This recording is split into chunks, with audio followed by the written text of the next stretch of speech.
He is one of the most famous men on the planet. Probably after the Queen, Harry is the second most popular royal act, if you like. He's the member of the royal family that most people would say, I'd like to have a drink with him. A young royal who has stood out from the rest of the family.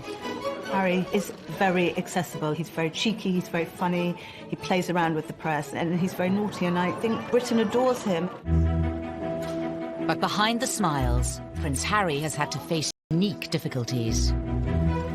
From his parents' very public marriage breakdown. Harry was very often devastated by what was so public. To losing his mother. He said that no child should ever have been made to do what he did. And struggling to find a role for himself. On the right! Quick! March! Tonight, royal experts and insiders lift the lid on Prince Harry's inner turmoil. If you look back over his life, you can see moments where his troubling side has come to the fore.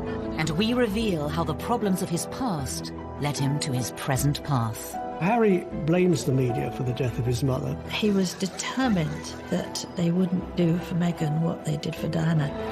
Living a life of privilege, are some of Harry's issues first world problems? Or has he been expected to suffer in silence in an institution famous for keeping a stiff upper lip?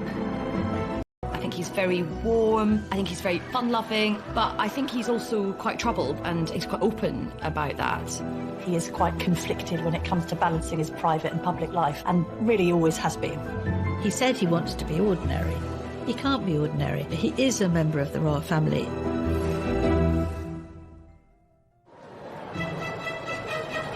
The 15th of September, 1984. The nation was at fever pitch for the birth of Prince Charles and Princess Diana's second child. Britain loves the birth of a royal baby. Charles and Diana were hugely popular, and everybody wanted to see whether they were going to have a little girl or a little boy. Crowds were gathering outside the hospital, outside the gates of Buckingham Palace, and they wanted to see who was going to be on the tea towel. The guy was christened in this. Looks remarkably well displayed. From the beginning, the spotlight was on the young Prince Harry. For Diana to have another child in fairly swift succession was, of course, joyous. And then when the child grew up and had ginger hair, and I think even from an early age was being quite cheeky with photographers and seemed to be quite contrasted to William in his temperament, there was, of course, excitement about him. When it comes to dealing with the press, Hung out at the press totally endeared him to the public, because people thought, here is a royal who's not one of the sort of stuffed shirt automatons. Here's a royal who seems to have a lot of personality, even as a little child. Some labelled it as cheeky, some as rude. Most people thought it was delightful. It was quite endearing when he was a young boy, really came to colour the way his views of the press were shaped. Harry's role in the royal family wasn't just a brother for William and another son for Charles and Diana.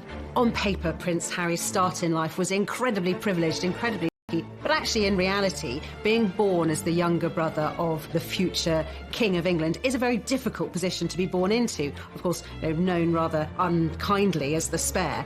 I think being the spare to the heir is a role that inherently has problems attached with it.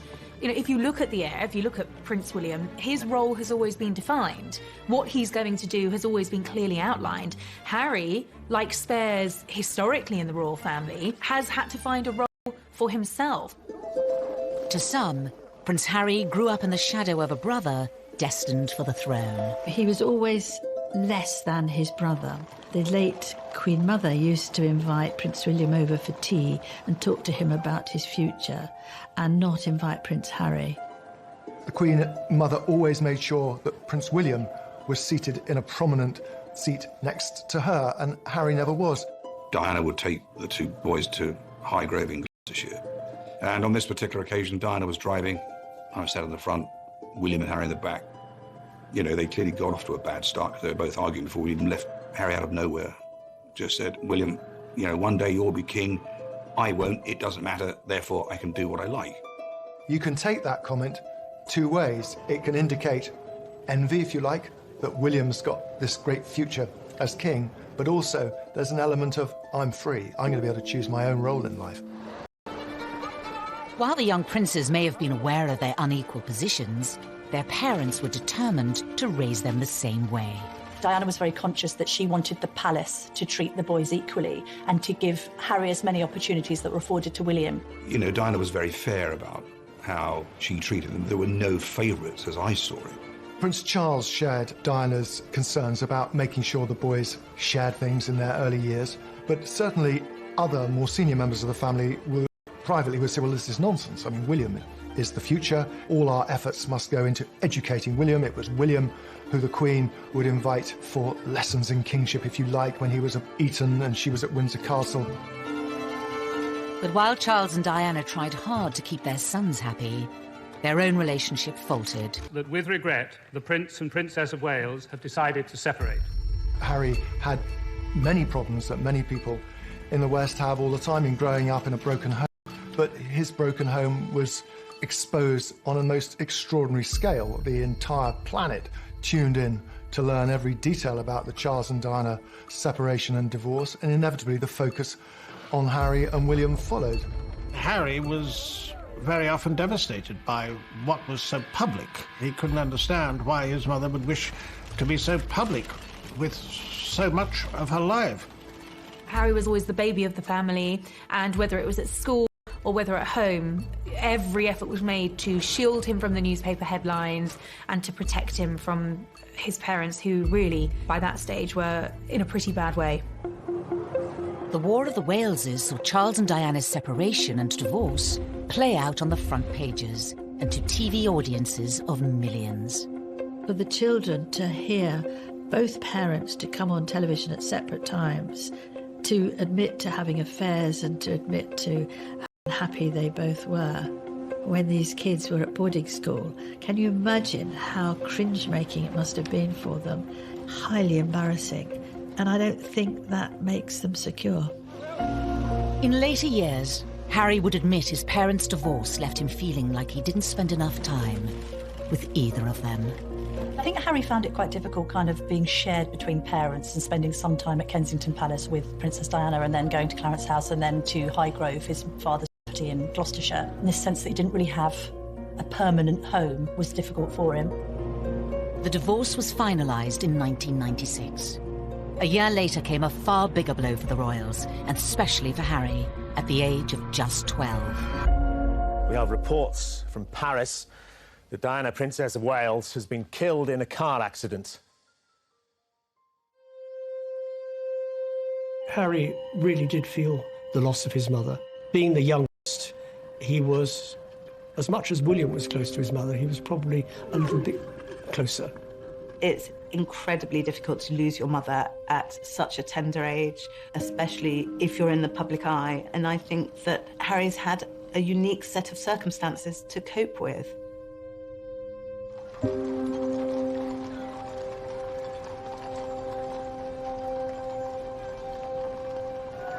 Less than a week after Diana died, her funeral was watched around the world by around 2.5 billion people. I don't think anyone will ever forget the sight of Harry walking behind his mother's coffin, so small, so young, so grief-stricken. But this is part of it's been very difficult for him. There's a mantra within the royal circles that you do not wear private grief on a public sleeve. And they were incredibly brave in the way they presented themselves. All around them, people were caterwauling, weeping, wailing, and anybody hearing that would break down. But no, they didn't. Which was actually very selfish of most people, because somewhere in amongst all that national outpouring of grief, the private grief of the boys got lost. Ever since Diana's death, Harry has been in no doubt about who he blames for the tragedy. I think it was inevitable that Harry blamed the press for the death of his mother.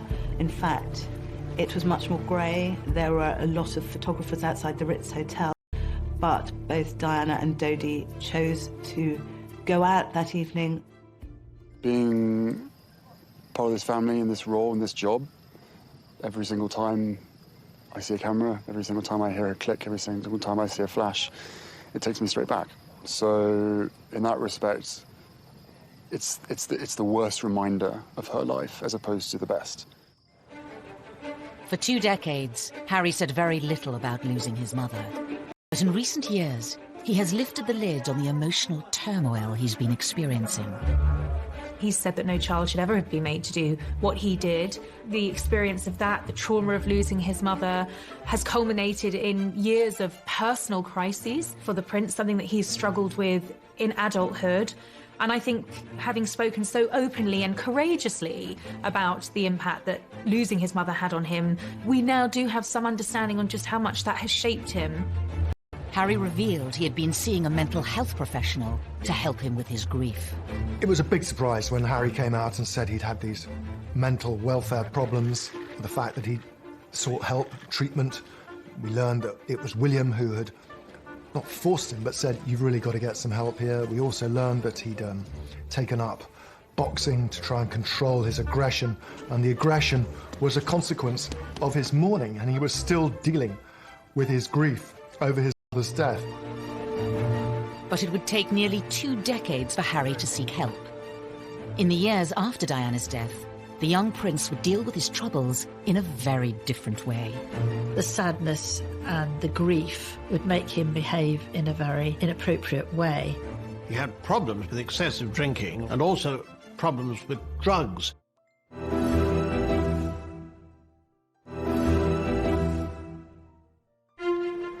By the early 2000s, Prince Harry was privately mourning the loss of his mother. Prince Harry told me that for years he buried his head in the sand, and he did this from quite an early age. But in public, he was gaining a reputation. The party prince, the playboy prince, the hard-drinking prince. The first time I ever met Prince Harry, he was at a nightclub. It was the year of his A-levels. He was meant to be at home revising, and he was at the Kensington Roof Gardens, knocking back vodka shots, smoking Marlboro Lights, surrounded by a group of gorgeous blondes. That was Prince Harry. Harry's wilder side had emerged even before reaching his A-levels. A newspaper had been passed details about Harry drinking, being involved in lock-ins in local pubs, and smoking cannabis on occasions too.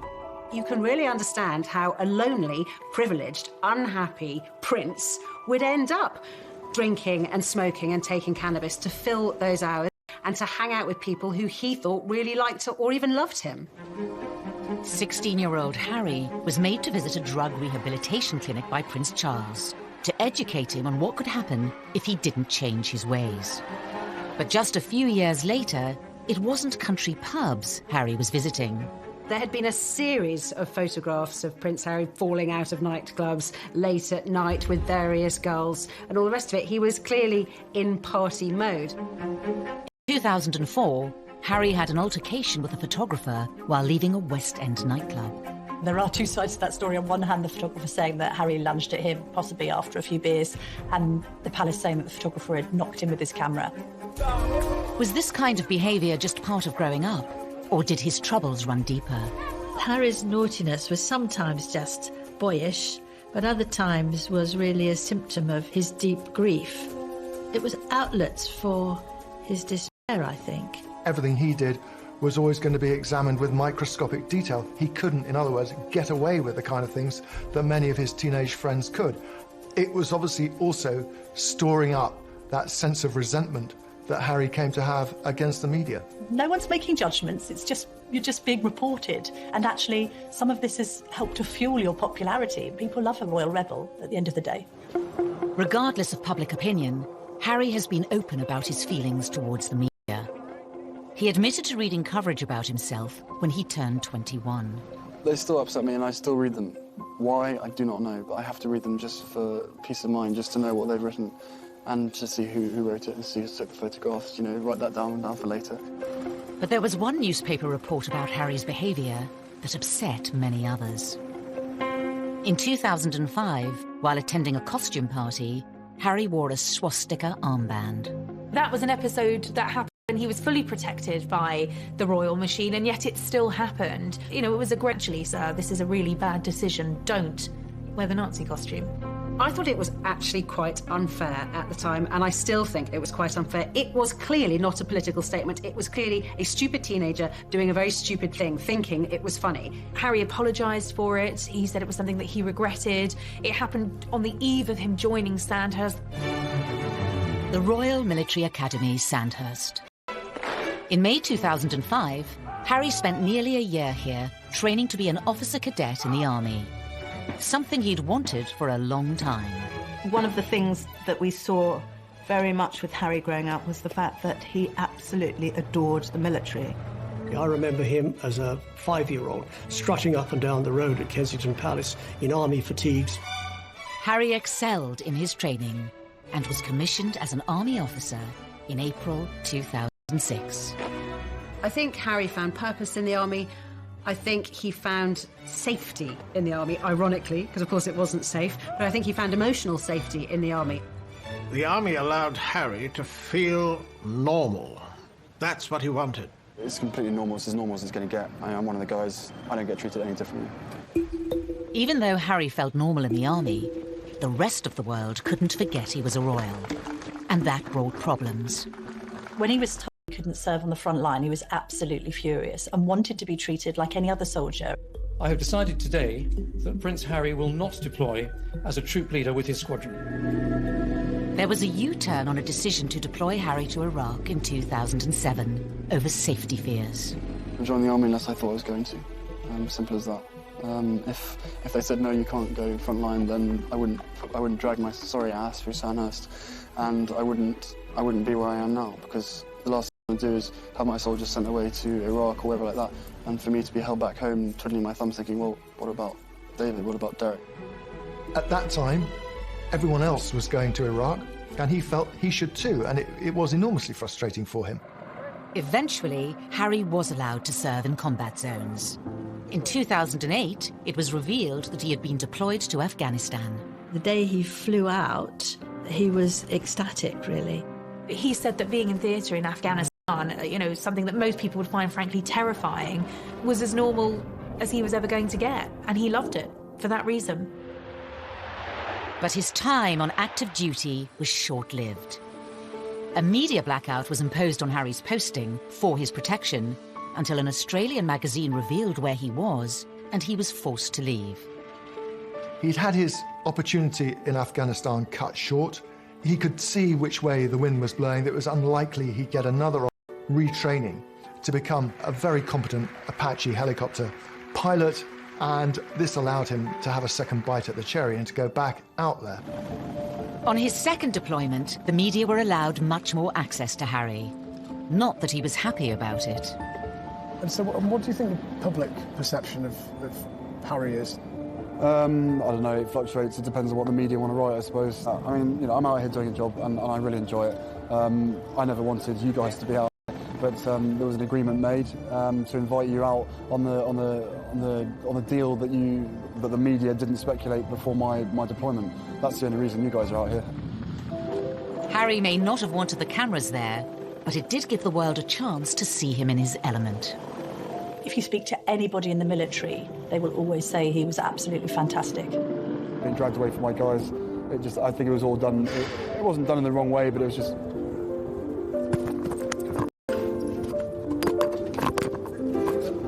This was Harry doing what he did extremely well, but also doing what he was always keen on doing. In January 2013, Harry returned to the UK after a successful deployment, but there were questions over what was next for him. Because of who he was, it was no longer possible for him to pursue that career. And then what happens? He's left really without a job, without a purpose. He was doing something he felt comfortable with. The army, and anybody who has made a career in the army would tell you military is family, and he felt at home. There was camaraderie. And by the time he got out, he was a little bit lost because he really didn't know what to do, and that winds back to the spare. There is no defined role for that spare. Because he certainly wouldn't contemplate an army desk job. He's not the type of person who would fit in to that, and therefore there was a huge question mark, what would he do next?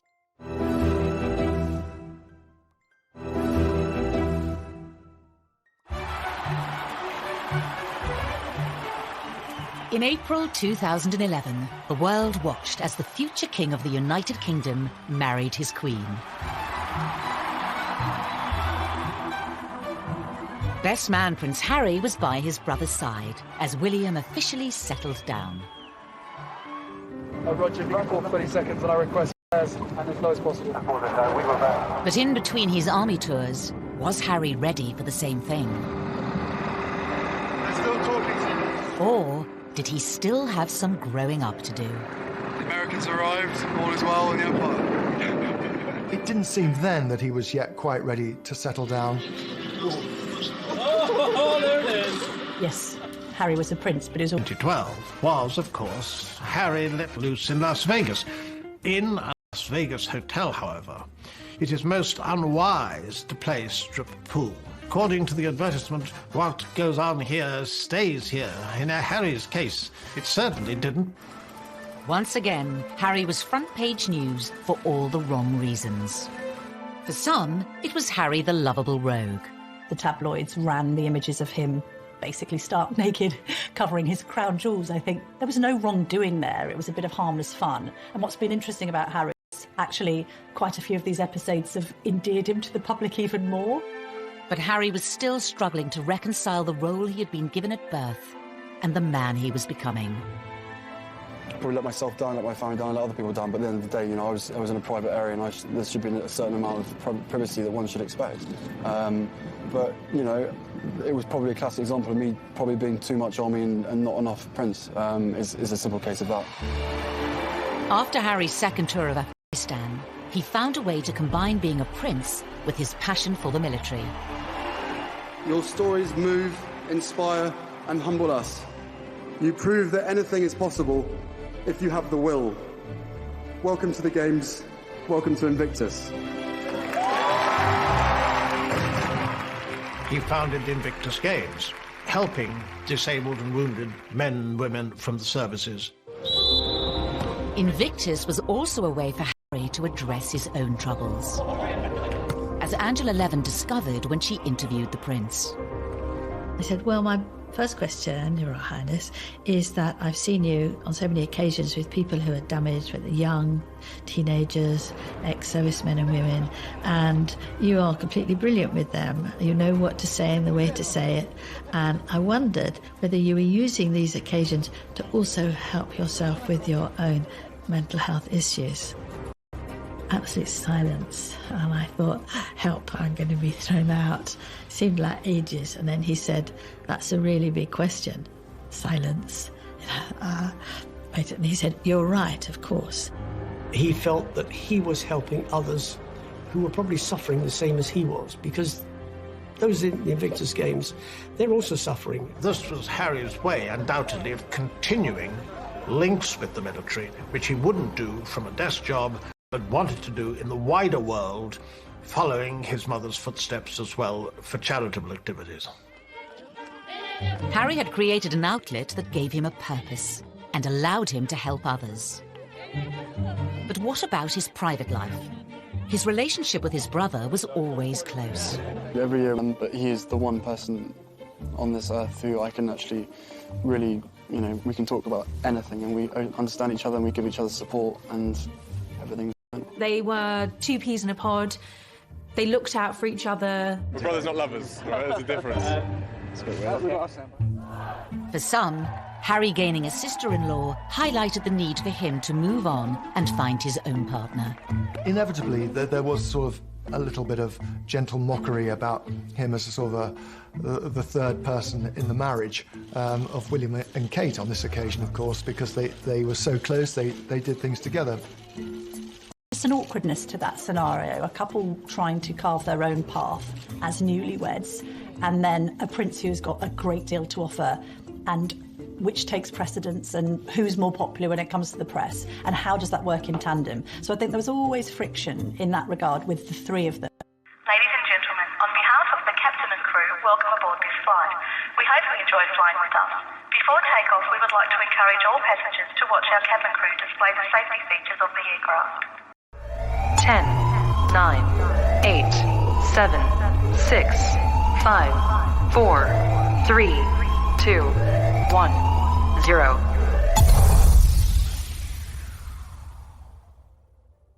Welcome to the club.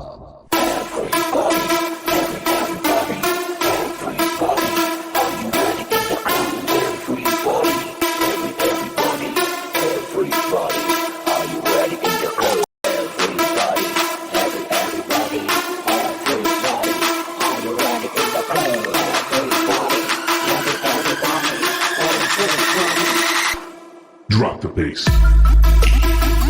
I think what changed things for Harry was William having his own children, and Harry looking on at Kensington Palace where they were neighbours and thinking that he probably wanted that for himself. It's fantastic to have another addition to the family. I only hope my brother knows how expensive my sitting charges are. It was always inevitable that Harry was going to want to live his own life. Put some effort in. It's the wizard, never the wand. But for Harry, finding a princess of his own would prove difficult.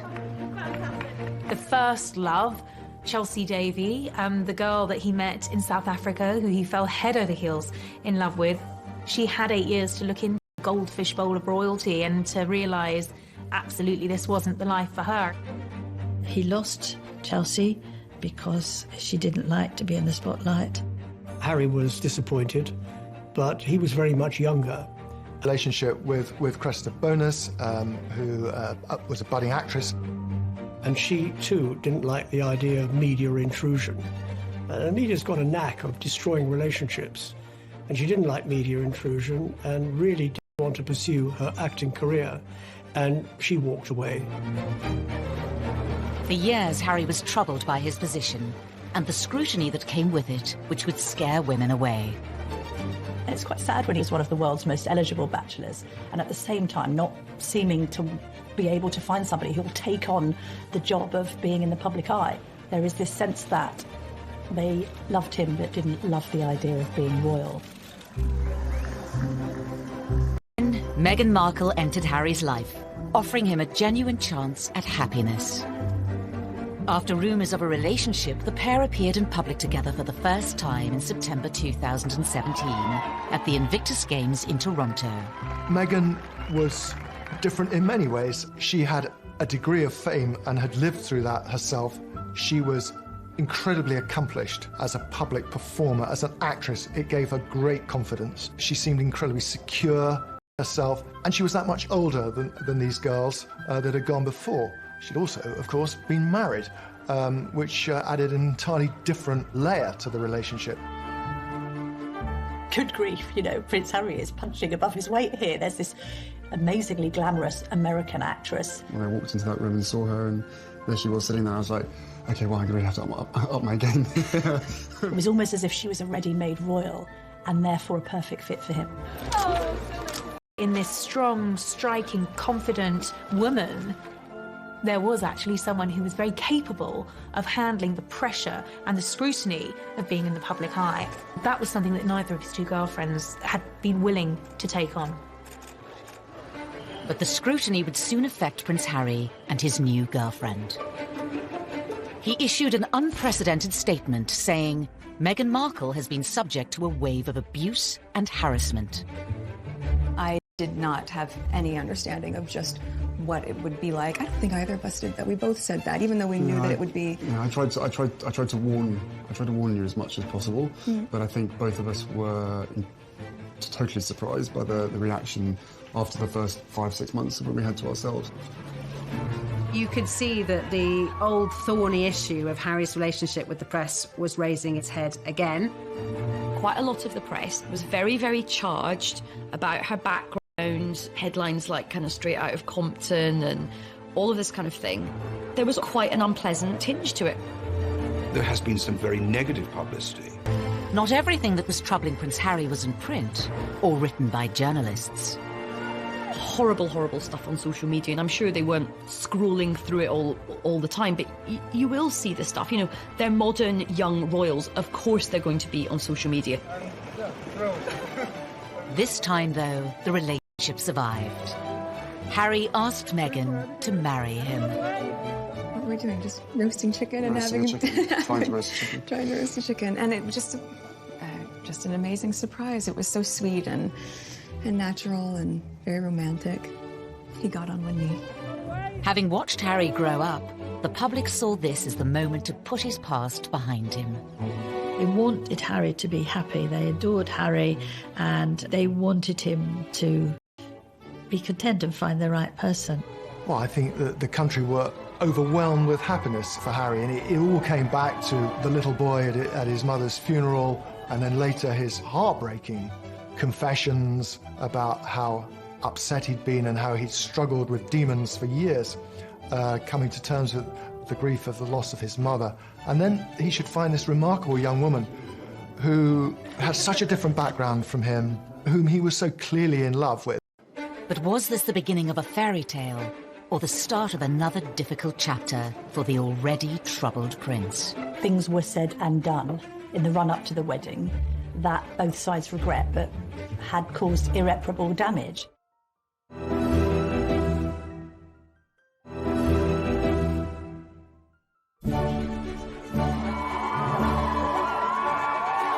On the 19th of May 2018, all eyes were on St George's Chapel in Windsor.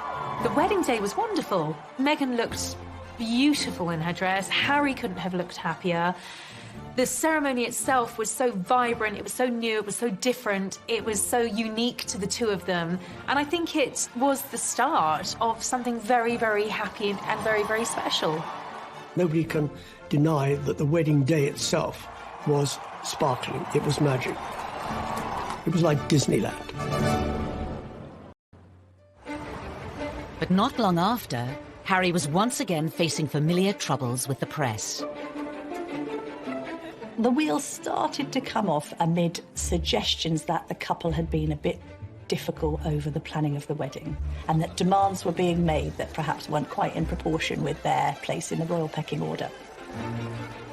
He said before the wedding, what Meghan wants, Meghan gets, and I think he defers to her a great deal. She's a very confident, articulate woman who's done very well for herself, because she's never been a member of the royal family, but she won't be confined by protocol. The level of perceived criticism against Meghan is something many say has had a profound effect on Harry. He saw echoes of what had happened with his own mother and thought, I'm going to speak out about it. And I know a lot of the press were very, very angry about this. So people were saying, how dare he have the temerity to break this code, that you would never, ever complain. But unlike other members of his family, Harry has not always observed the royal code of silence. After the birth of his and Meghan's son Archie, he became even more defiant. I will always protect my family, and now I have a family to protect. Everything that she went through and what happened to her is incredibly raw every single day, and that's not me being paranoid, that's just me not wanting a repeat of the past. And if anybody else knew what I knew, be it a father, be it a husband, be it anyone, you'd probably be doing exactly what I'm doing as well. I think Harry fears that there will be parallels between his own relationship and that of his mother, and he's very keen to protect Meghan and Archie. I mean, I have the two best guys in the world, so I'm really happy.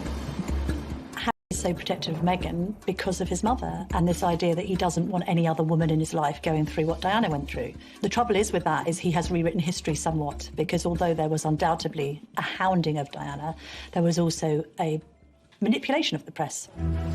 In the eyes of some, criticising the press for criticising them hasn't always been warranted.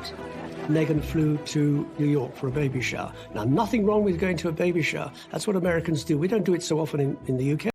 But she flew over a private jet. What's wrong with a commercial jet? They went to Ibiza and the south of France in private jets. What's wrong with commercial flights? And that's when they were getting criticised, because they'd been preaching climate change, they'd been preaching the environment, they'd been preaching global warming and doing all the things that they shouldn't be doing. Everybody deserves a critical word written about them. Nobody should be above reproach.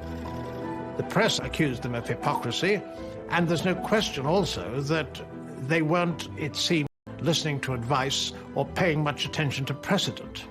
All of this made far away, again, out of sight, out of mind. I think he's definitely going to be off the leash. I mean, I don't get the impression he's going to be sort of gratuitously, confessing all, but there will come a point where I think the lid will get lifted on this whole saga. Despite his popularity with the British public, Harry has long been a troubled prince. Will his dramatic break from the royal family finally allow him the freedom to start a new life and leave his troubles behind? Maybe it'll work for them. maybe he'll be a much more... They find themselves, and they are equally as successful as they have been. There is a great sense of loss, that this is Britain's loss, this is the royal family's loss at the end of the day, and it's North America's gain.